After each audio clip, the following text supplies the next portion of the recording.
سید محمد اشرف الجیلانی الاشرفی زید مجدہ الکریم۔ الصلاة والسلام على من كان نبيا وآدم بين الماء والطين وعلى آله وأصحابه أجمعين أما بعد فأعوذ بالله من الشيطان الرجيم بسم الله الرحمن الرحيم الف لام ذلك الكتاب لا ريب فيه هدى للمتقين صدق اللہ العظیم۔ بارگاہ رسالت میں درود پاک کا نذرانہ پیش کریں۔ اللہم صلی علی سیدنا مولانا محمد وعلی آل سیدنا مولانا محمد صلاۃ دائمۃ بدوام الملک الحی القیوم۔ نام ہی نام ہے جو کچھ ہے حقیقت کے سوا، نام ہی نام ہے جو کچھ ہے حقیقت کے سوا، راستہ کوئی نہیں ان کی شریعت کے سوا، راستہ کوئی نہیں ان کی شریعت کے سوا۔ پاک روزے بھی تھے، سجدے بھی، زکوٰۃ و حج بھی، پاس روزے بھی تھے، سجدے بھی، زکوٰۃ و حج بھی، کام نہ آیا محشر میں کچھ ان کی رحمت کے سوا، کام نہ آیا محشر میں کچھ ان کی رحمت کے سوا۔ اور شامیانہ نہیں خورشید قیامت کے لیے، شامیانہ نہیں خورشید قیامت کے لیے، کالی کملی کے سوا، چادر عطرت کے سوا۔ مرتبہ حضرت صدیق کا ہے یہ سید، محدث اعظم ہند علامہ سید محمد محدث کچوچوی نور اللہ مرقدہ فرما رہے ہیں، مرتبہ حضرت صدیق کا ہے یہ سید، ہر فضیلت کے وہ جامع ہیں نبوت کے سوا، ہر فضیلت کے وہ جامع ہیں نبوت کے سوا۔ نام ہی نام ہے جو کچھ ہے حقیقت کے سوا، راستہ کوئی نہیں ان کی شریعت کے سوا۔ من علینا ربنا اذ بعث محمد ایدہ بایدہ ایدنا باحمد ارسلہ مبشرا ارسلہ ممجدا صلو علیہ دائما صلو علیہ سرمدا صلی اللہ علی النبی الامی وآلہ صلی اللہ علیہ وسلم صلاۃ و سلام علیک یا سیدی یا رسول اللہ۔ استاد العلماء حضرت علامہ خلیل الرحمن صاحب دامت برکاتہم العالیہ و دیگر علماء اکرام، مشائخ اعظام اور عوام اہل سنت، السلام علیکم ورحمۃ اللہ وبرکاتہ۔ حضرت علامہ پیر طریقت رہبر شریعت علامہ اطہر القادری صاحب رحمت اللہ علیہ کے عرس مبارک میں پہلی مرتبہ حاضر ہوا۔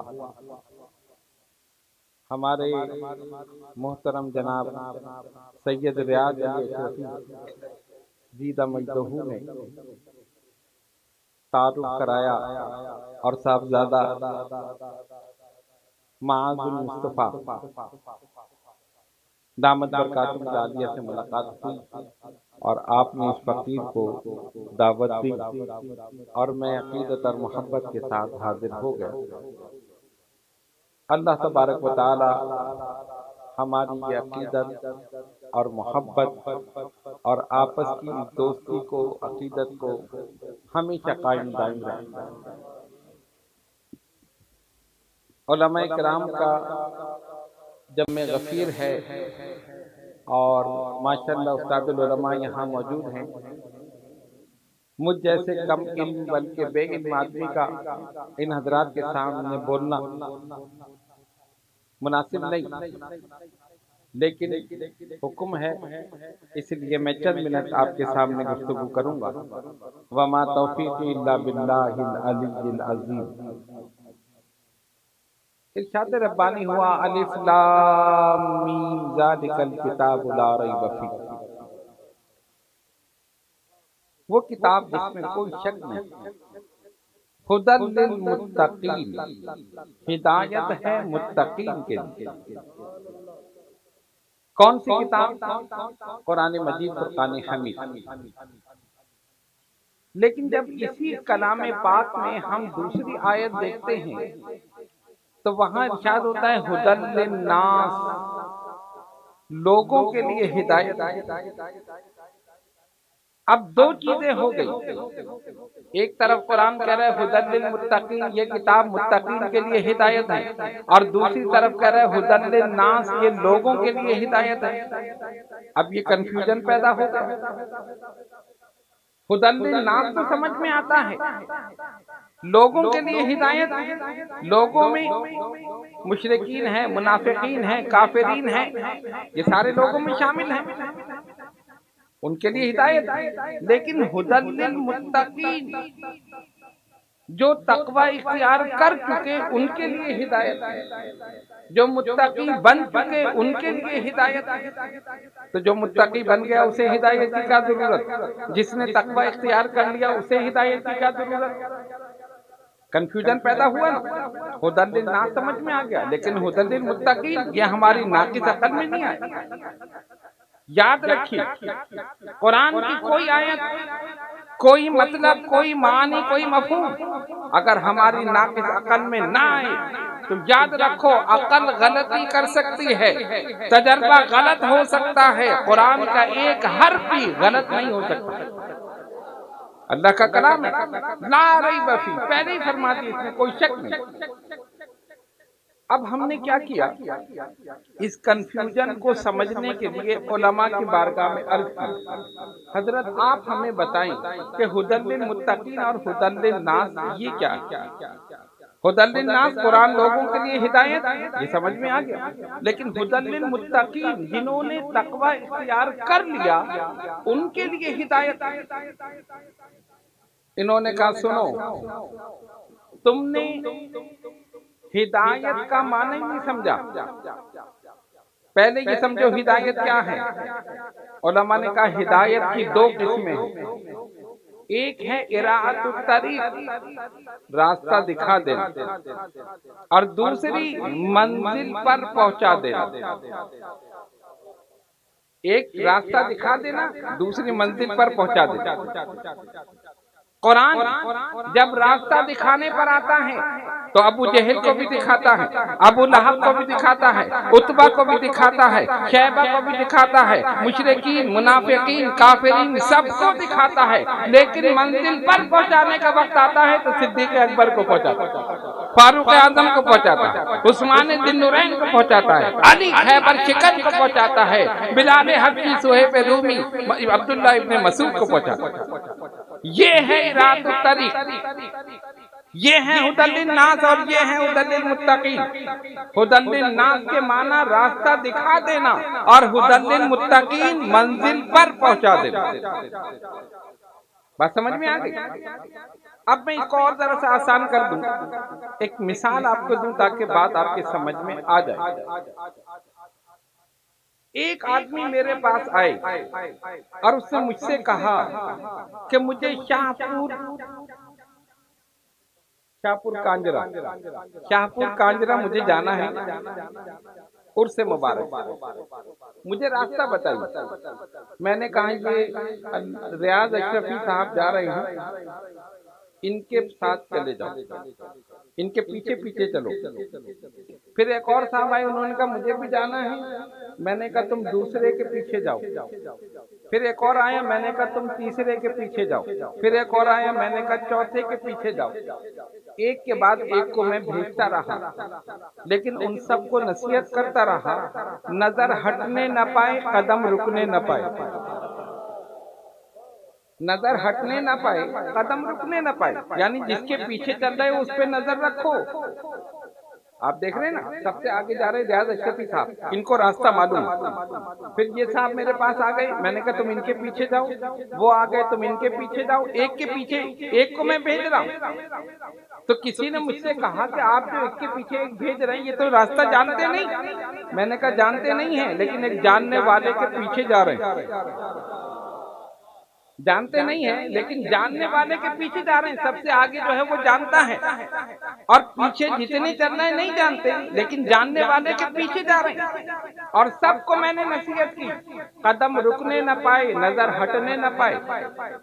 اگر تم نے اپنے آگے والے پہ سے نظر ہٹا دی تو وہ دائیں مڑ جائے گا, تم بائیں مڑ جاؤ, ہے نا. تو اس پہ نظر رکھو کہاں مڑ رہا ہے. وہ دائیں جانب تو تم بھی دائیں جانب, وہ بائیں جانب تو تم بھی بائیں جانب. دوسری, قدم رکنے نہ پائے. اگر تم نے نظر رکھی اور قدم روک لیے تب بھی منزل پر نہیں پہنچو گے. بات سمجھ رہے ہیں؟ نظر ہٹنے نہ پائے, قدم رکنے نہ پائے. اب یہ جو سارے جا رہے ہیں ایک کے پیچھے ایک, درمیان میں سے ایک نے اپنے آگے والے پہ سے نظر ہٹا دی تو کیا ہوگا؟ پیچھے والے سارے گمراہ ہو جائیں گے. درمیان میں سے ایک نے اپنے آگے والے پہ سے نظر ہٹا لی تو اس کے پیچھے جتنے چل رہے ہیں سب بھٹک جائیں گے. اسی لیے کہتے ہیں کہ جس کے پیچھے چلو دیکھ لو کہ اس کی نظر اپنے آگے والے پر ہے یا نہیں. جس کے پیچھے چلو دیکھ لو اس کی نظر آگے والے پر ہے یا نہیں. اب میں بالکل آسان کر دوں, جس کے ہاتھ پر بیعت کرو دیکھ لو اس کی نظر غوث اعظم پر ہے یا نہیں, اس کی نظر غریب نواز پہ ہے یا نہیں, اس کی نظر مجدد الفسانی پہ ہے یا نہیں, اس کی نظر مخدوم سمنانی پہ ہے یا نہیں, اس کی نظر داتا گنبخت علی ہجویری پہ ہے یا نہیں, اس کی نظر بابا فرید پہ ہے یا نہیں. جس کے پیچھے چلو دیکھ لو اس کی نظر اپنے اگلے والوں پر ہے یا نہیں. اگر نہیں ہے خود بھی گمراہ ہوگا, پیچھے چلنے والے سارے گمراہ ہو جائیں گے. گمراہ ہو جائیں گے نا. آج کل پھر رہے ہیں کتنے پیر پھر رہے, ہر قسم کے پیر پھر رہے جو رہبر کے روپ میں رہزن ہے. آپ رہبر سمجھ رہے ہیں, وہ رہزن ہے. ان کے پیچھے چلو تمہارا عقیدہ بھی خراب, تمہارا ایمان بھی, سب کچھ لوٹ لیں گے. اور اگر یہ جتنے جانے والے ایک کے پیچھے ایک چلتے رہیں تو کیا ہوگا؟ منزل پر پہنچ جائیں گے, منزل پر پہنچ جائیں گے. تو یہ ہے ارات الطریق, راستہ دکھا دینا, اور دوسرا منزل پر پہنچا دینا. دوسرا آدمی میرے پاس آیا, مجھے جانا ہے, میں نے کہا میرے ساتھ چلو, میں خود ساتھ لے کے جا کے پہنچا. اب سمجھ میں آ گیا؟ ہدی للناس کا معنی راستہ دکھا دینا, ہدی للمتقین کا معنی منزل پر پہنچا دینا. جس کے ہاتھ پر بیعت کرو دیکھ لو اس کی نظر اپنے اگلے والے پر ہے یا نہیں. یہ جتنے بھی سلاسل طریقت ہیں یہ سب لائنیں ہیں, لائنیں. اب میں آج کی زبان میں بات کروں تاکہ بات آپ کی سمجھ میں آ جائے. موبائل ہر ایک کے پاس ہے, کوئی ایسا آدمی ہے ہی جس کے پاس موبائل نہ ہو. جس کے پاس نہیں ہونا چاہیے اس کے پاس بھی ہے نا. کتنی لائنیں ہیں, جیز ہے, ٹیلی نور ہے, اور وارد ہے, زونگ ہے, یہ ساری لائنیں ہیں نا. اسی طرح روحانی لائنیں ہیں, قادریہ ہیں, چشتیہ ہیں, نقشبندیہ ہیں, سہروردیہ, یہ ساری لائنیں ہیں. اب تمہیں بات کرنی ہے کہاں؟ مدینہ طیبہ. تمہیں رابطہ کرنا ہے مدینہ طیبہ سے تو کیا ہوگا؟ سم لے لو, سم لے لو نا. سم کے بغیر بات نہیں ہوتی. اگر آپ سیٹ آپ کے پاس ہے موبائل لیکن سم نہیں ہے, بات ہوگی نہیں ہوگی. تو تمہارے پاس سیٹ موجود ہے, دل موجود ہے, یہ سیٹ ہے لیکن لائن تمہارے پاس نہیں ہے. نہ قادری لائن ہے, نہ چشتی ہے, نہ نقشبندی ہے, نہ سہروردی ہے. اب کیا کرو؟ کسی کے ہاتھ پہ بیعت کر لو, سم مل جائے گی. جب بیعت کی تو سم مل گئی, لائن مل گئی, کنیکشن ہو گیا. کہاں سے؟ مدینہ طیبہ سے. موبائل میں آواز آتی ہے نا, تصویر بھی آتی ہے, تصویر بھی آتی ہے. کئی مرتبہ ایسا ہوتا ہے کہ موبائل آواز نہیں دے رہا, آواز نہیں آ رہی, نہ آواز آ رہی ہے نہ تصویر آ رہی ہے. آپ کہتے ہیں کیا بات ہے؟ پتہ چلا چارجنگ صحیح نہیں. چارج نہیں ہے تو اس کو پلگ میں لگایا، چارج کر لیا، تو اس کو چارج کرنا ہے لا الہ الا اللہ سے، اس کو چارج کر لو، یہ قلب چارج ہو جائے گا، لائن مل جائے گی۔ اچھا بعض دفعہ موبائل چارج ہوتا ہے پھر بھی بات نہیں ہوتی، کیوں؟ سگنل پورے نہیں، سگنل پورے نہیں۔ کوئی پہاڑ بیچ میں آ جائے تو سگنل نہیں آتے، کہیں بوسٹر نہیں لگا تو سگنل نہیں آتے نا۔ تو موبائل موجود ہے، سب کچھ ہے، لیکن نہ آواز آ رہی ہے نہ تصویر آ رہی ہے۔ آپ نے دیکھا اوہو سگنل نہیں آ رہی، اس علاقے میں کوئی بوسٹر نہیں، اسی لیے موبائل کمپنی والوں نے جگہ جگہ بوسٹر لگا دیا، ایک کی رینج جہاں ختم ہوتی ہے دوسرے کی رینج وہیں سے شروع ہوتی ہے، تاکہ جہاں بھی کوئی ہو۔ اچھا بوسٹر کا کام کیا ہے؟ سیٹلائٹ سے شعاعیں لیتا ہے اور آگے دیتا ہے، سیٹلائٹ سے بوسٹر وہ لیتا ہے اور آگے سپلائی کرتا، جس کا موبائل اس سے کنیکٹ ہوتا ہے اسی سے آواز بھی آتی ہے، تصویر بھی آتی ہے۔ جس طرح موبائل کمپنی والوں نے جگہ جگہ بوسٹر لگا دیے، میرے خدا نے روحانی بوسٹر بھی لگا دیے، ایک اجمیر میں لگا دیا، ایک بغداد میں لگا دیا، ایک کلیر میں لگا دیا، ایک لاہور میں لگا دیا، ایک پاک پٹن میں لگا دیا، ایک سرہند شریف میں لگا دیا، ایک مہرولی میں لگا دیا، ایک دہلی میں لگا دیا، ایک کچوچے شریف میں لگا دیا، ایک بریلی شریف میں لگا دیا۔ یہ سارے کے سارے مدینے کے سیٹلائٹ سے نور لے رہے ہیں اور آگے دے رہے ہیں، وہاں سے نور لے رہے ہیں آگے دے رہے ہیں۔ جس کا تعلق ان سیٹلائٹ سے ہے وہ سن بھی رہا ہے، وہ دیکھ بھی رہا ہے۔ تو اگر تمہارا تعلق صحیح معنوں میں اپنے پیر سے ہے، اس سلسلے سے ہے، تو مدینے سے آواز بھی آ جائے گی، تصویر بھی آ جائے گی۔ سیٹلائٹ سے رابطہ ہونا چاہیے، اگر رابطہ نہیں تو کچھ نہیں۔ اب آپ دیکھیں کچھ لوگ ہیں نا جو نہیں مانتے، کہتے نہیں جی نہیں سرکار معاذ اللہ ثم معاذ اللہ کہ وہ تو ختم ہو گئے، وہ تو مر گئے، مٹی ہو گئے، معاذ اللہ نہیں جی نہیں، وہ نہیں سنتے، وہ نہیں دیکھتے، ہم نہیں دیکھ سکتے۔ تو ہمارے علماء پھر دلائل دیتے ہیں آیات النبی پر، قرآن سے، حدیث سے، آثار صحابہ سے، دیگر چیزوں سے۔ ہم یہ کہتے ہیں ان سے الجھنے کی ضرورت نہیں۔ اگر کوئی یہ کہتا ہے مدینے سے آواز نہیں آتی، اگر کوئی یہ کہتا ہے مدینے سے مدد نہیں آتی، اگر کوئی یہ کہتا ہے وہاں سے زیارت نہیں ہو سکتی، کچھ لڑنے کی ضرورت نہیں، سمجھ لو اس کے سگنل ہی پورے نہیں، اس کے سگنل پورے نہیں ہیں۔ جب سگنل پورے ہوں گے تب آواز بھی آئے گی اور تصویر بھی آئے گی۔ تو اگر نعرہ تکبیر، نعرہ رسالت، نعرہ رسالت، نعرہ تحقیق، نعرہ حیدری، نعرہ غوثیہ، علماء اہل سنت۔ تشریف اللہم صلی علی سیدنا مولانا محمد وعلی آل سیدنا مولانا محمد صلاة دائمتا بدوام الملک الحی القیوم۔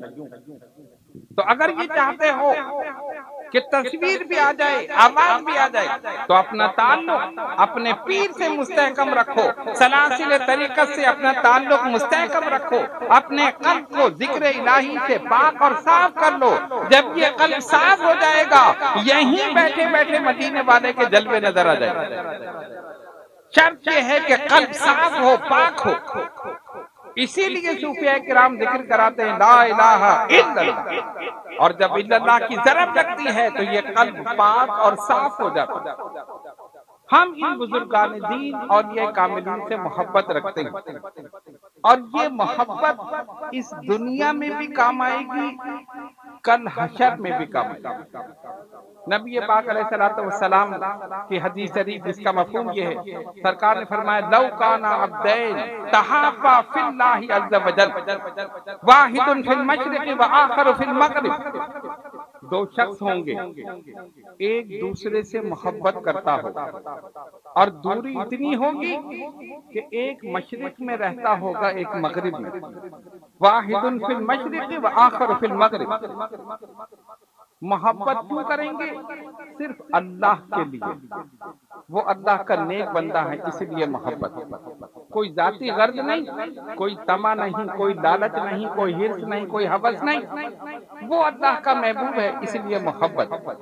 اور دوری کتنی کہ مشرق اور مغرب، سرکار فرماتے لجمع اللہ بینہما یوم القیامہ، اللہ ان دونوں کو ایک ساتھ جمع کر دے گا قیامت کے دن۔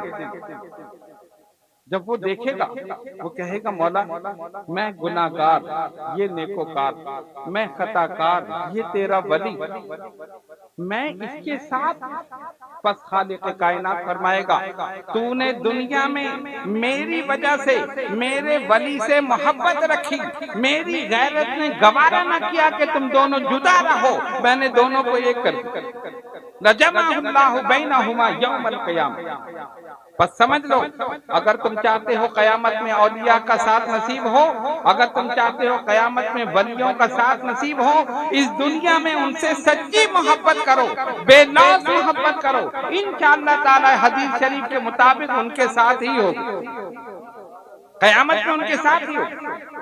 اور ساتھ تو بہت دور کی بات ہے، اللہ کے ولیوں کی شان یہ ہے کہ تم صرف ان کی وضع قطع اپنا لو، اس میں بھی تمہاری نجات، اس میں بھی تمہاری عزت ہے۔ شہنشاہ اورنگزیب عالمگیر اپنے زمانے کا ایک بڑا بادشاہ گزرا، اس کے پاس ایک بہروپیہ آیا۔ بہروپیہ جانتے ہیں جو اپنے روح کو تبدیل کر لے، یعنی کوئی آدمی اس کو پہچان نہ سکے۔ اس نے آ کر کہا بادشاہ سلامت، میرے اندر ایک کمال ہے۔ کیا کمال؟ میں روح ایسا دھارتا ہوں کہ کوئی مجھے پہچان نہیں سکتا، یعنی اپنے آپ کو ایسا تبدیل کرتا ہوں، ایسا لباس پہنوں گا کہ آپ مجھے پہچان نہیں سکیں، یہ میرا کمال۔ بادشاہ نے کہا اچھا میرا بھی کمال ہے۔ اب میرا کمال کیا ہے؟ تو جس روپ میں آئے گا میں پہچان لوں گا۔ دونوں میں شرط ہو گئی، تو ٹھیک ہے، اور اگر میں پہچان نہ سکا تو جو تو مانگے گا میں تجھے دوں گا۔ اگر میں پہچان نہ سکا، اس کی تھوڑا سا ای کو کم کر دوں، تھوڑا سا کم کر دوں، بس ٹھیک۔ اللہم صلی علی سیدنا مولانا محمد وعلی آل سیدنا مولانا محمد صلاة دائمة بدوام الملک الحی القیوم۔ بڑی توجہ سے سنیں، بس میں اختتام کی طرف جا رہا ہوں، علماء کرام تشریف فرما۔ تو اورنگزیب عالمگیر نے کہا میرا کمال یہ ہے تو جس روپ میں آئے گا میں پہچان لوں گا، اور اس نے کہا میرا کمال یہ جب میں روپ بدلتا ہوں کوئی پہچان ہی نہیں سکتا۔ اب دونوں میں شرط ہو گئی، تو بادشاہ نے کہا اگر میں نہیں پہچان سکا تو جو تو مانگے گا میں تجھے دوں گا۔ اس نے کہا ٹھیک ہے، چلا گیا۔ ایک سال کے بعد وزیر نے آ کر کہا حضور ملک شام سے ایک قافلہ آیا ہے، آپ سے ملنا چاہتا۔ بادشاہ نے کہا بلا لو۔ وہ شامی لباس پہنے ہوئے، وہی وضع قطع، وہی لباس، وہی لب و لہجہ تھا، یہی بہروپیہ۔ جب بادشاہ کے سامنے آیا، کہاں سے آئے ہو؟ جی ملک شام سے آئے ہیں، یہ قافلہ ہے، ہم آپ سے ملنے آئے ہیں۔ اورنگزیب عالمگیر نے دیکھا، دو تین باتیں کی اور کہا تو وہی تو نہیں ہے بہروپیہ جو آیا تھا؟ اب یہ پریشان ہو گئے، اس نے کہا ہاں میں تو وہی، دیکھا میں تجھے پہچان گیا، میں شرط جیت گیا تو ہار گیا۔ اس نے کہا نہیں میں بھی پکا ہوں، میں دوبارہ آؤں گا اور آپ نہیں پہچان سکیں گے۔ اس نے کہا اچھا، چلا گیا۔ پھر ایک دو سال گزرے، پھر پتہ چلا کہیں سے کوئی قافلہ آیا ہے، کوئی سوداگر آیا ہے، بادشاہ سے ملنا چاہتا ہے۔ پھر آیا، بادشاہ نے دو تین باتیں کی، کہا تو وہی تو نہیں ہے؟ اس نے کہا ہاں میں تو وہی ہوں۔ کہا دیکھا میں پہچان۔ اس نے کہا بس ٹھیک ہے، اب میں دو دفعہ ہار گیا نا، اب ایسا لباس بدلوں گا آپ مجھے پہچان نہیں سکیں گے۔ بادشاہ نے کہا میری بھی شرط ہے، اگر نہیں پہچانا جو تو مانگے گا تجھے دے دوں گا، سلطنت میں جو بھی مانگے میں دے دوں گا، میں ہندوستان کا بادشاہ ہوں۔ چلا گیا۔ ایک سال گزرا، دو سال، تین سال، چار پانچ سال گزر گئے۔ بادشاہ بھی بھول گیا کہ کوئی آیا تھا، میں نے وعدہ کیا تھا۔ کچھ دن کے بعد کسی نے کہا اللہ کے ایک ولی دہلی کے قریب آئے ہیں، انہوں نے اپنا پڑاؤ ڈالا ہے اور وہ کسی سے ملتے نہیں ہیں، ہم وقت عبادت میں لگے رہتے۔ بادشاہ نے کہا اچھا، بادشاہ بزرگوں کا ماننے والا تھا۔ اس نے وزیر سے کہا پہلے تم جاؤ، جا کر دیکھو کوئی ایسے ڈھکوسلے باز تو نہیں ہے، ایسے بن کے بیٹھ گیا ہوں۔ بادشاہ اس وزیر نے کہا ٹھیک ہے، وہ چلا گیا۔ اس نے کہا ادب سے جانا، جوتیاں پہلے اتارنا، ننگے پیر جانا، ادب سے بیٹھنا، سلام کرنا، پھر مجھے آ کے خبر دینا، اگر صحیح ہوگا تب میں جاؤں گا زیارت کے لیے۔ وہ وزیر صاحب چلے گئے، ادھم مچی کے وزیر اعظم آ رہے ہیں، وزیر اعظم چلے گیا، سپاہیوں کو باہر رکھا، دیکھا اندر حضرت بیٹھے ہوئے تسبیح ہاتھ میں، نگاہیں نیچی پڑ رہے۔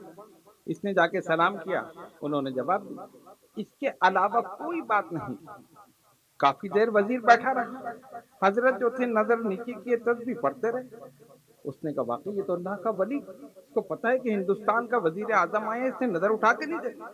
اس نے کہا حضور اجازت؟ انہوں نے کہا بس۔ اس نے کہا السلام علیکم، ان کا وعلیکم السلام، چلا گیا۔ الٹے قدموں گیا، بادشاہ کے دربار میں گیا، عالمگیر نے پوچھا کون ہے؟ کہا حضور واقعی وہ تو کامل ولی لگتے۔ کیسے؟ ان کو پتا تھا کہ میں ہندوستان کا وزیر، انہوں نے نظر اٹھا کے نہیں دیکھا۔ اور ولیوں کی شان یہی ہوتی ہے، بادشاہ سب ان کے دربار میں تو سب فقیر ہیں۔ اورنگزیب عالمگیر نے کہا ٹھیک ہے اب میں جاتا ہوں۔ یہ گیا اپنے فوج کے ساتھ، سیکورٹی کے ساتھ، آگے پیچھے سیکورٹی۔ پھر اس نے سب کو روک دیا، ٹھہر جاؤ، اپنی جوتیاں دور اتاری، ننگے پیر گیا، دیکھا ایک جھوپڑی ہے، اس کے اندر داخل ہوا، ایک بزرگ بیٹھے ہیں، داڑھی ہے، امامہ ہے، جبہ ہے، اور نیچی نظر سے تسبیح پڑھ رہے ہیں۔ اورنگزیب عالمگیر نے کہا السلام علیکم ورحمت اللہ، انہوں نے کہا وعلیکم السلام ورحمت اللہ۔ بیٹھ گیا، نظر اٹھا کے نہیں دیکھا، بیٹھا رہا، آدھا گھنٹہ ہوا، 1 گھنٹہ ہوا، کمال ہے، واقعی یہ اللہ کا ولی، اس کو پتا ہے میں شہنشاہ ہندوستان اورنگزیب عالمگیر میں بیٹھا ہوں اور یہ نظر اٹھا کے نہیں دیکھ، واقعی اللہ کا ولی۔ اس نے کہا حضور اجازت؟ انہوں نے کہا جب یہ چلنے لگا تو اس نے سوچا حضرت کے قدموں کو ہاتھ لگا دیا۔ جیسے ہی آگے بڑھا اور قدموں کو ہاتھ لگایا، وہ ایک دم کھڑے ہو گئے جو بھی تھے، اور وہ تھا کون؟ وہی بہروپیہ تھا۔ اس نے کہا حضور شہنشاہ عالم ٹھہر جائیے، ٹھہر جائیے، میں وہی بہروپیہ ہوں۔ بادشاہ نے کہا ارے تو نے تو کمال کر دی، واقعی تو نے کمال کر دی، ایسا روپ دہارا کہ میں پہچان نہیں سکا۔ اس نے کہا میں نے آپ سے کہا تھا نا، میں ایسا روپ دہاروں گا آپ مجھے پہچان نہیں سکیں گے، اور آپ نے کہا تھا میں پہچان لوں گا۔ ہاں واقعی تو نے تو کمال کر دیا، میں سمجھا پتہ نہیں کون ولی اللہ بیٹھا ہے، تو میں تو قدموں کا نہیں حضور، میں تو گناہگار، میرے قدموں کو کہاں ہاتھ لگا۔ بادشاہ نے کہا ٹھیک ہے، میں شرط ہار گیا، تو شرط جیت گیا، اب بتا مانگ کیا مانگتا، کیونکہ میں نے یہ کہا تھا اگر میں ہار گیا جو کچھ مانگے گا میں تجھے دوں گا۔ جانتے ہو اس نے کیا کہا؟ اس کی آنکھوں سے آنسو جاری ہو گئے۔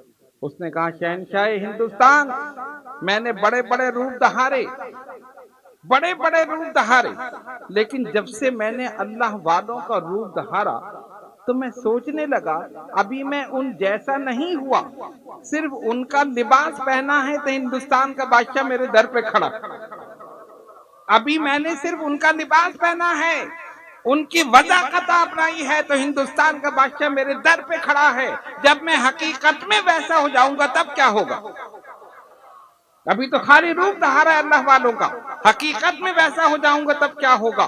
یہ کہا اپنی پگڑی اتاری اور روتا ہوا جنگلوں کی طرف نکل گیا، کہا بس اب جو لباس پہن لیا اب قیامت تک، مرتے دم تک یہی لباس۔ سمجھ آئی کچھ؟ اللہ والوں کی شان تو بڑی ہے، تم ان کا لباس پہن لو اس میں بھی تمہاری عزت، تم ان کی وضاحت اختیار کر لو اس میں بھی عزت، صرف ان کے نقش قدم پر چلو اس میں بھی عزت ہے۔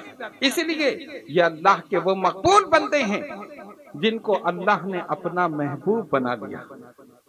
نبی پاک علیہ الصلوۃ والسلام کے حدیث شریف جس کا مفہوم یہ ہے، خالق کائنات اپنے بندے سے محبت کرتا ہے اور فرماتا ہے جبریل یہ میرا بندہ جو زمین کے فلاں مقام پر رہتا ہے میرا محبوب ہے، تم اس سے محبت کرو، پھر جبریل بھی محبت کرتے ہیں، پھر حکم ہوتا ہے جبریل آسمان کے فرشتوں میں اعلان کر دو یہ ہمارا بندہ جو زمین کے فلاں مقام پر رہتا ہے اس سے اللہ محبت کرتا ہے، جبریل محبت کرتے ہیں، اب آسمان کے فرشتے بھی محبت کریں، پھر آسمان کے فرشتے بھی محبت کریں، پھر حکم ہوتا ہے فرشتوں کو اب زمین پر اتر جاؤ اور زمین والوں سے کہو کہ یہ بندہ جو زمین کے فلاں مقام پر رہتا ہے اس سے اللہ محبت کرتا ہے، جبریل محبت کرتے ہیں، آسمان کے فرشتے محبت کرتے ہیں، اب دنیا والے بھی محبت کریں۔ تو پھر فرشتے زمین پر اترتے ہیں اور دنیا والوں سے کہتے ہیں محبت کر. تو فرشتے جب زمین پر اترتے ہیں تو کیا ہر ایک کے کان میں کہتے ہیں محبت کر؟ نہیں، فرشتے اس بندے کی محبت لوگوں کے دلوں میں پیدا کر دیتے.